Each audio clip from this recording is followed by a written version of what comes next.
Assalamu alaikum. This is Manzoor sir welcoming you again in the online classes of 10th mathematics.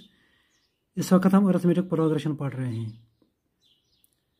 अब हमें exercise 5.2 का question number 2 के दो parts करने हैं। ये क्वेश्चन नंबर 2 जो है ये ऑब्जेक्टिव टाइप का क्वेश्चन है। यहाँ पर आपको एक AP दी गई है 10, 7, 4। इसकी 30th टर्म आपको बतानी है कि वो A पार्ट 97 है कि B पार्ट 77 या C पार्ट -77 या D पार्ट, इनमें से बताओ चारों में से कौन सी 30th टर्म है। इसको हम सिंपली इस तरह से कर सकते हैं सॉल्यूशन।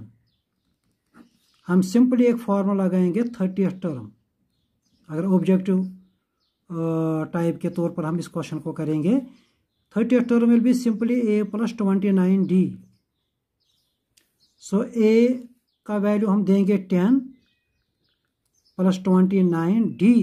गिवन AP में D क्या है 7 - 10 -3, तो ये बन जाएगा 10 29 × 3 वो निकलता है -87। उसके बाद 10 - 87 वो -77 बन जाता है। तो 30th term is -77, therefore answer is correct, answer is C। So therefore we will say correct answer is C, that is -77। ये हो गया क्वेश्चन नंबर 2 का फर्स्ट पार्ट। अब क्वेश्चन नंबर 2 का सेकंड पार्ट भी इसी तरह से है।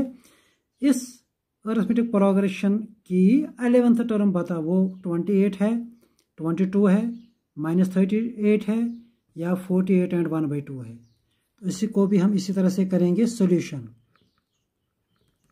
सबसे पहले अगर हम इस AP में देखेंगे A इसमें क्या है -3, D इसमें हम पहले निकालेंगे second term minus first term, -1/2 minus first term, that is -1/2 minus +3।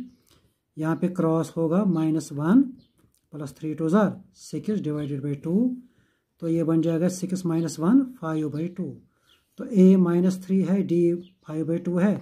So therefore we will say, therefore हमें निकालनी है 11th term. Therefore 11th term is equal to, इसके लिए फॉर्मूला है A + 10D। A का वैल्यू आप डालिए -3 + 10D, D की जगह आप दीजिए 5/2।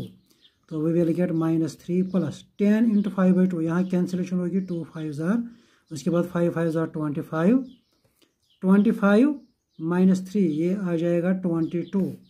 सो 11th term is 22। So correct answer is B। So therefore we will say correct answer is B, that is 22 + 22। तो ये करेक्ट आंसर है। तो ये तो था क्वेश्चन नंबर 2 का फर्स्ट पार्ट। अब हमें यहाँ पे क्वेश्चन नंबर 3 है। ये भी एक सिंपल सा क्वेश्चन है, क्वेश्चन नंबर 3 इसी एक्सरसाइज का। क्वेश्चन नंबर 3 में आपको मिसिंग टर्म निकालनी है। एक AP है, उसकी पहली टर्म 2 है, उसके बाद यहाँ पर एक मिसिंग टर्म है, उसके बाद 26 है।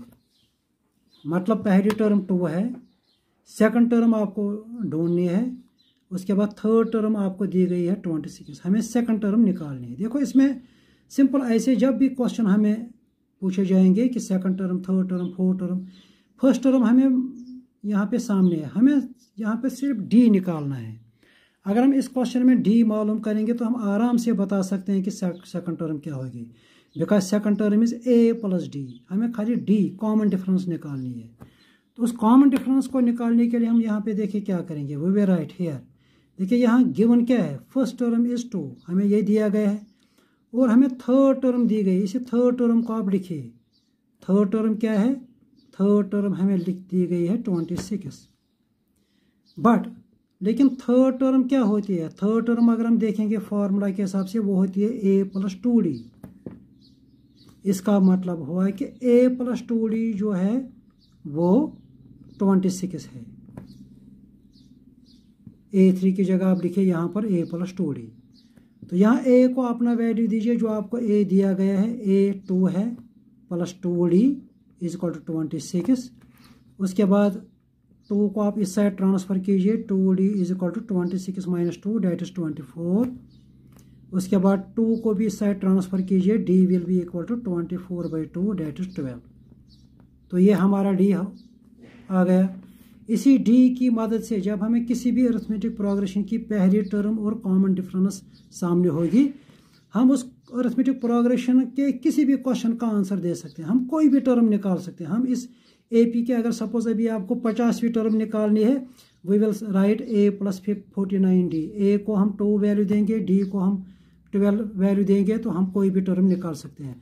तो इसी तरह हम सेकंड टर्म भी निकाल सकते हैं। We can say a2 that is missing term will be a plus 1d, क्योंकि सेकंड टर्म के लिए फार्मूला होती है a प्लस d। a को आप अपना वैल्यू दीजिए 2 और d को भी आप ये वैल्यू दीजिए 12। So value will be 2 plus 12 14। तो यहाँ पर 14 होगा। 2 प्लस 12 14, 14 प्लस 12 26। तो हिसाब तो यहाँ पे गैप बराबर होनी चाहिए। 14 14 माइनस 2 12, 26 माइनस 14 12। तो इसका मतलब है कि सेकंड टर्म 12 है।